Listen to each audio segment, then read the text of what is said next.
I opened the flash drive my brother hid inside a hollowed-out book. First folder, my son's name. Second, don't open unless you're ready. My brother had been missing for 2 months. And now I knew. He didn't disappear. He was erased. My name's Nathan. And this is the story of how I found out my brother was raising my child to protect us from something far bigger. The first hit me in the chest like a freight train. Liam. My son. Or maybe my nephew. That's the thing, I still didn't know.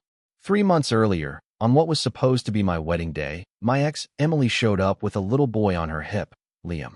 She didn't have to say it. He looked so much like me that people in the crowd just stopped.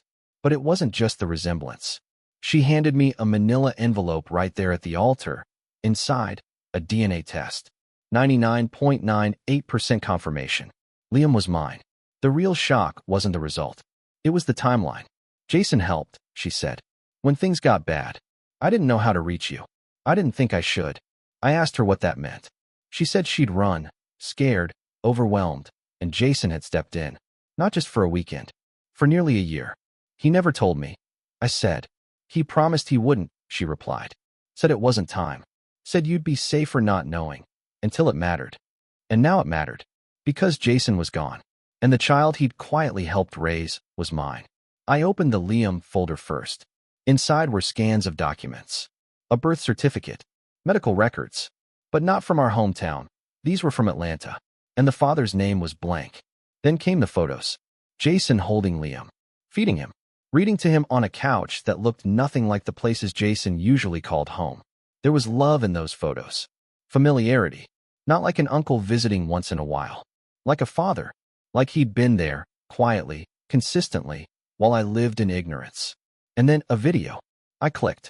Jason, speaking directly to the camera. If you're watching this, Nate, then I'm probably not around anymore. And before you lose your mind, I didn't take Liam from you. I didn't keep secrets to hurt you. I did it because I didn't know if the truth would protect him or destroy you both. His eyes looked tired. Not like he hadn't slept, but like he hadn't trusted rest in a long time. You're his father, he continued. But I raised him for a while. Emily came to me when things got bad, when she thought people were watching her, following her. She was scared, and I had space. Not in my apartment. In my life. He looked down for a moment, like the next part cost him to say, I wanted to tell you. 12 times. But the deeper I got into Maddox, the more I realized. I couldn't drag you in until I knew exactly what I was dealing with. His voice tightened. You were always the steady one, Nate. You build. I break. I couldn't bring this to your door until I had proof. Until I had a way to make it stop, or at least make it make sense. He leaned closer. But now I'm out of time. And if anything happens to me, protect Liam. That's your job now. Not because the DNA says so, but because you're the only one I trust. And because I never should have waited this long. He looked off camera for a moment, then back. One more thing, Nate. What's on this drive, it's only part of it. I kept the worst of it buried. Air-gapped. Not because I didn't trust you, because I need you alive long enough to use it. His eyes hardened. If this turns out to be just the beginning, you'll know where to look. I closed the video. My ears were ringing. Not from sound, but from the sudden shift in gravity. Jason had raised my son, and now he was gone. Not just missing. Vanished, like someone wanted him erased. The second folder still waited. Do not open unless you're ready. I wasn't ready, but I was going to open it anyway. Because the last time Jason asked me to protect something, I didn't understand how high the stakes really were. This time, I'd learned the truth. Even if it blew our whole family apart. The folder didn't open like a regular set of files. It was encrypted, password protected. Of course it was. Jason never trusted a lock he didn't set himself. The man treated online security like most people treat their home alarm systems, a necessary obsession. I stared at the prompt for a while. Password. I tried the obvious ones. Our mom's birthday. His middle name. Even Liam. No dice. Then I remembered the video. That line? I didn't take Liam from you. I had space. Not in my apartment. In my life. Jason was always poetic when he was scared. Used metaphors like armor. I leaned back, thinking. What space in his life? What could that mean? Then it hit me. Theo, 1999. Theo was our cousin. Died in a drunk driving accident when we were in high school. Jason never forgave himself for not answering a call that night. August 19th, 1999. He'd never say it out loud, but every year on that date, He vanished for a while, like he was paying penance in private. I typed it in. The folder opened. Inside, dozens of files. PDFs, emails, scanned documents with government headers, photos, all under one main directory, Maddox Development Group. My heart sank. Jason used to work for them. Briefly, said the CEO, Jasper Maddox, was every kind of problem wrapped in a Rolex. That was 4 years ago, and he quit after 6 months, claiming the walls had ears. I chalked it up to Jason being Jason, paranoid, dramatic, allergic to authority. But now I wasn't so sure. The first file I opened was a building inspection. Stamped. Signed. But next to the signature was a second version, digitally altered, different dates, safer numbers. A forgery. The next file was a whistleblower's report. Buried safety violations. Bribed city officials. Corners cut so aggressively, entire properties were practically built on sand. And worse, several of these buildings had been cleared for housing vulnerable communities, low-income families, seniors, refugees. Jason had been compiling a case. One document was labeled, "Do not send, final backup." It was an unsent email addressed to a local reporter. It read, "I don't know who else to trust. I'm sending this in case I don't make it to the meeting. Maddox knows. I've seen his men outside my apartment 3 nights in a row. They don't hide anymore. Liam is my insurance. Not because he's involved, because if anything happened to me, I knew you'd find him. And if you found him, you'd come looking for the truth. He's the one thread they can't afford to leave dangling. That's what makes him dangerous to them. And that's why I had to keep him close. Either way, I need to disappear before they make me vanish permanently." I sat back, breath tight in my chest. This wasn't some story about a troubled brother hiding from a bad boss. This was a conspiracy, a damn corporate hit list. And my brother had walked right into it, wearing a target on his back the size of his conscience. Suddenly, a new question slammed into me. Why bring Liam into this? He said Liam was insurance. Or weakness. But insurance against what? And how the hell did Jason end up raising my son, without ever telling me? I scrolled to the final file in the folder. Video_2_final.mkv. I clicked it. Jason appeared again, same room, same dim lighting. Only this time he looked worse. Thinner. Like stress had been chipping away at him piece by piece. "I don't know how much time I've got left," he began, voice raspier. "If you're watching this, I need you to listen. Maddox isn't just dangerous, he's connected. Real estate's the surface. Underneath that, money laundering, political payoffs.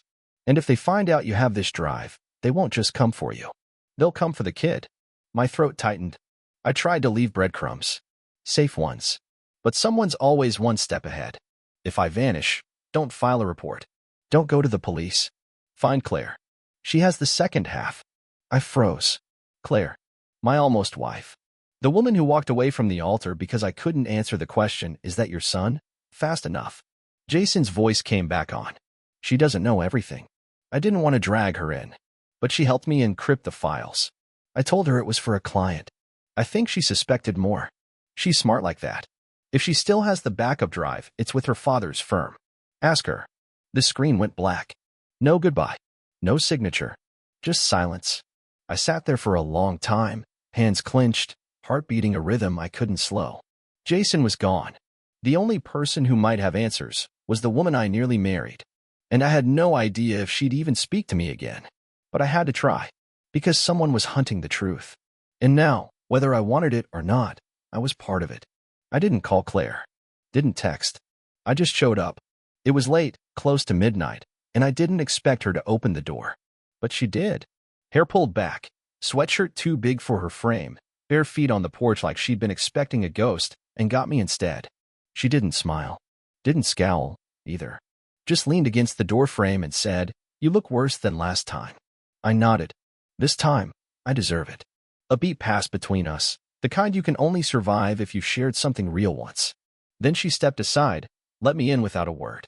The living room looked different. Sparse. Like she'd cleared out everything that reminded her of me. But one thing hadn't changed. Her dad's law books, still lined up perfectly on the built-in shelf by the fireplace. Same firm. Same legacy. We sat on opposite ends of the couch. I didn't waste time. Jason left something behind. A flash drive. He said you might have the other half. Claire didn't move. Didn't blink. Then, "You sure he's gone?" I hesitated. No. But I think he was scared enough to assume he would be. That landed. She looked down at her hands, picking at her nails like she did when she was keeping something in. I figured it was something like that, she said. He showed up at my office 6 months ago. Said he needed encryption help for a client with whistleblower data. I didn't ask questions. But when I saw your name on one of the doc headers, I knew it wasn't just business. He showed up at my office 6 months ago. Said he needed encryption help for a client with whistleblower data. I didn't ask questions. But when I saw your name on one of the doc headers, I knew it wasn't just business. He made me promise not to look too deep. Said the less I knew, the safer I'd be. Honestly, he looked like someone who'd already run out of people to ask. I think I was the last name on the list he still trusted, even if only a little. My chest tightened. You didn't tell me. She looked up. And for the first time since the wedding that wasn't, her eyes were sharp. You didn't tell me you had a kid. Fair enough. Did you keep the drive? I asked, softer now. She nodded slowly. It's at my dad's firm, in a safety deposit box under my name. Jason said it needed to be off-grid, that if anything happened to him, I'd know who to give it to. I leaned forward. I need it, Claire. I need to know what's on it. Maddox, he's not just dirty. He's dangerous. Jason had evidence. Real stuff. And now he's gone. Claire stood, walked to the bookshelf, pulled down a red hardcover labeled Property Law, Volume 3, the one she used to say was too boring to steal. Inside was a key. She held it out, but didn't let go right away. Nate, if you go down this road, you don't get to turn around. I looked her in the eye. Jason asked me to protect Liam. That's what this is about now. She let go. The key dropped into my palm. The box is under Alcott, not our last name. Figured it'd keep it quieter. I nodded, stood, started toward the door. Then stopped. You helped him. You didn't have to. Her voice was quiet behind me. He seemed like a man who didn't expect anyone to show up for him. I turned. Neither did I. She didn't smile. But she didn't shut the door after me, either. The next morning, I was at the law firm the second the doors opened. They didn't ask questions when I gave the name and the key. Just led me to a private room with a reinforced lockbox. Inside, a second flash drive. No label. Just sleek and silver. I plugged it into my laptop and waited. This one wasn't encrypted. Jason must have figured anyone who made it this far earned the truth. What I saw broke something in me. Hundreds of files. Videos. Audio recordings. Documents tying Maddox Development Group to structural collapses that had killed people. Not just shady deals. Deaths. One building in particular, Glenview Towers, collapsed 2 years ago. 5 families died. Official story was faulty plumbing and a freak gas explosion. But Jason had the real cause. Falsified steel reports, kickbacks to city inspectors, a contractor who'd tried to speak up and vanished. And then I saw it. An email chain between Maddox and a third-party security contractor. Subject line, surveillance targets. Jason's name was on the list. So was Emily's. And mine. I felt ice run through me. They knew. They'd been watching us. And if Jason was gone, really gone, it wasn't because he ran. It was because he got too close to something he wasn't supposed to see. And now I had it. All of it. Truth that could bury Maddox. Or bury me. When I walked out of that building, the sky felt heavier. The air tasted like metal. I didn't go home. I went to Emily's. When she opened the door, Liam was sitting on the floor behind her, playing with blocks. His curls were a mess. His little hands busy with imaginary stories I couldn't hear.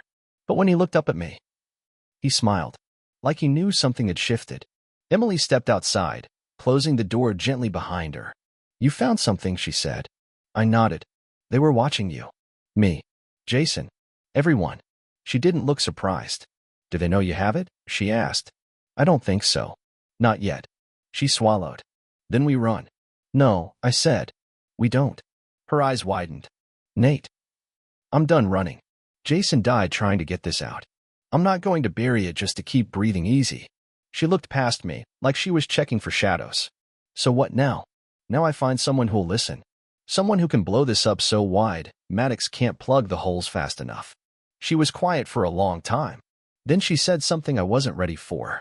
Then Liam stays with me. Until this is over. It wasn't a question.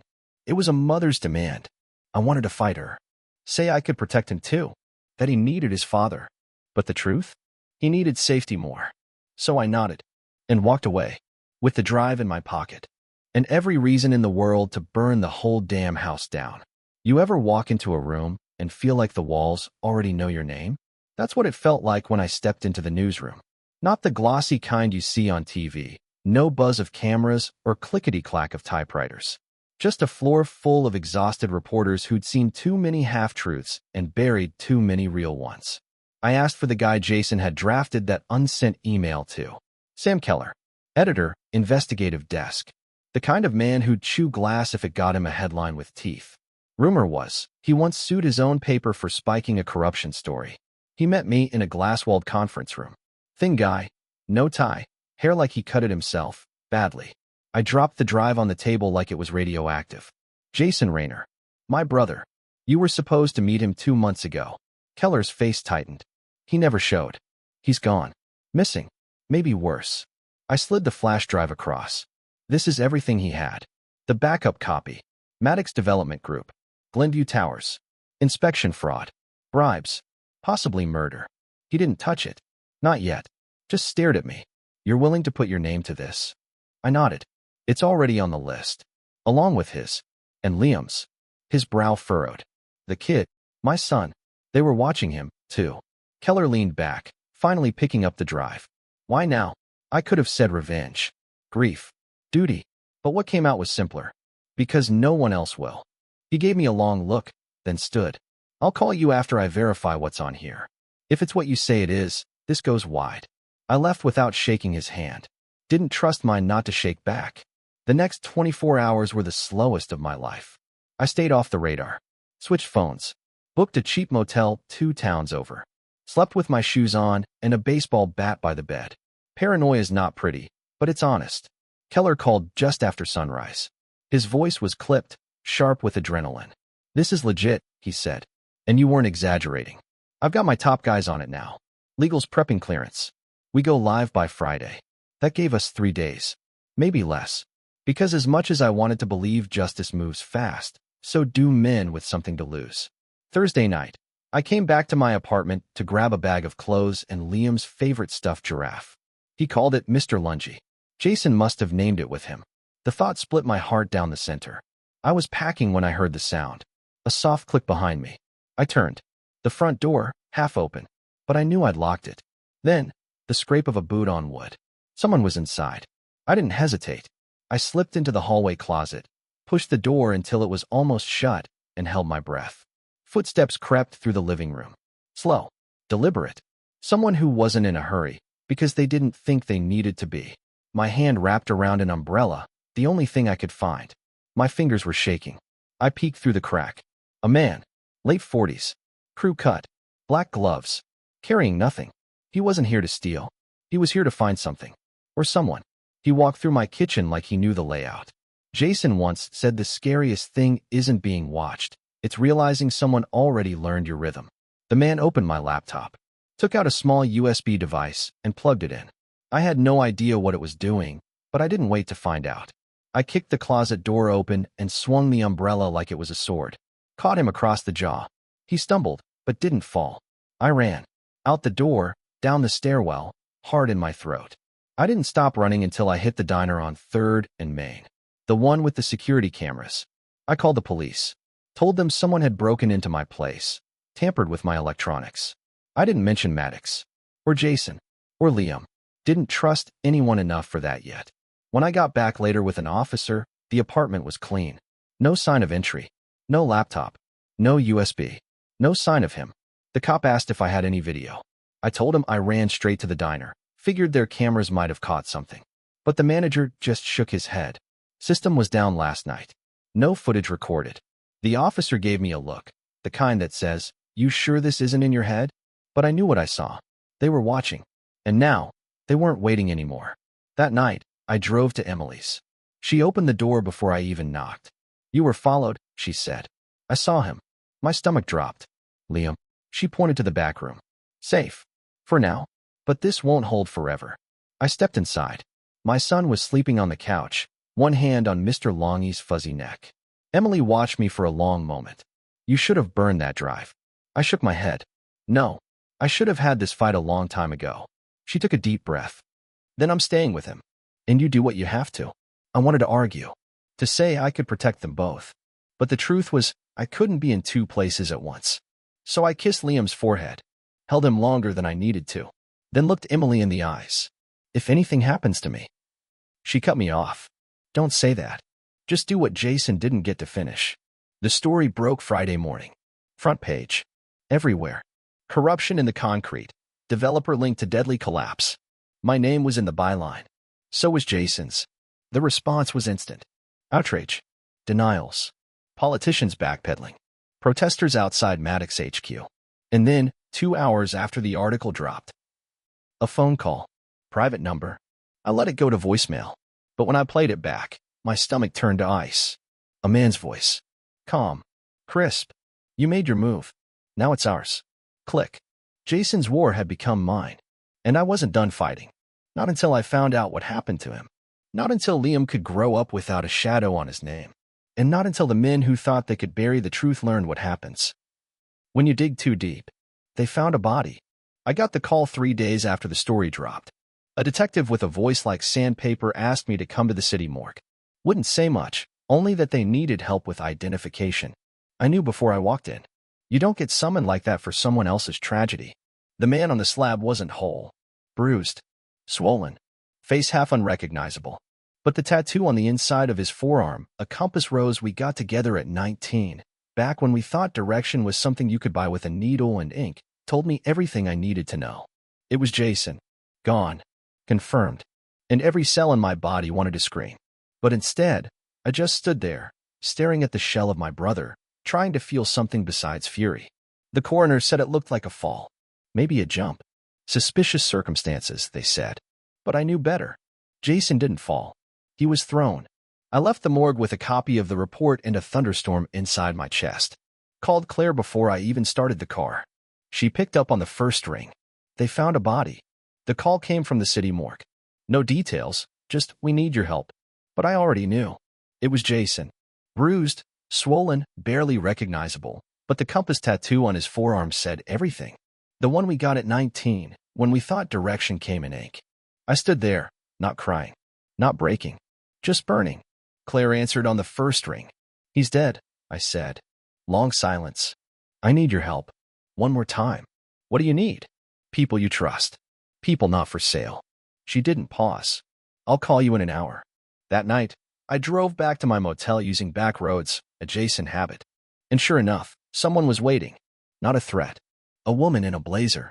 Tired eyes. Don't panic, she said. I'm here because of Jason. She showed a badge. Agent Liza Rourke. Jason was my informant. I froze. He never told me. On purpose, she said. He was in deep. Maddox was just the storefront. Underneath? Foreign laundering, shell companies, illegal capital disguised as condos. So this is bigger than a cover-up. She nodded. And you're in it now. I told her about the flash drive. That I gave it to the press. Independent outlets. Offshore ones. She looked stunned. You didn't bring it to me? I shook my head. Because dead truth in the press lives longer than quiet truth in a file cabinet. If this was just law, I added, I'd hand it to you. But this? This is a flood. And floods don't wait for clearance. And just like that, I remembered. Some truths need a grave first. The next day, I went to his old apartment. Everything was gone, except the crawl space we built together. Inside, a small locked case. I used the date. August 19th, 1999. The lock clicked. Inside, a second drive. Dirty Roots. Claire met me in a quiet office. We opened it together. And it was nuclear. Not just bribery. Not just building codes. Blackmail files. Foreign money trails. Politicians in bed with monsters. The kind of truth that doesn't ruin careers, it unravels governments. Jason had built something that could take the whole machine down. And now it was ours. At 5:57 a.m. the next day, the story dropped. All of it. 5 outlets. Simultaneous. Independent, offshore, unstoppable. Black steel. Corruption in the concrete. He died for this. Jason's name was everywhere. So was mine. Maddox vanished. Slipped out of the country before the ink was dry on the subpoenas. Maybe he'll surface again, somewhere that doesn't ask questions. Maybe he'll die rich and unpunished. But every time his name shows up in a headline, every time some journalist pokes into a dark bank account, I know he's looking over his shoulder. And for now, that's enough. The net was still cast. Indictments, raids, resignations. The machine didn't collapse overnight, but it cracked. They forgot what happens when people like Jason shine a light under the floorboards.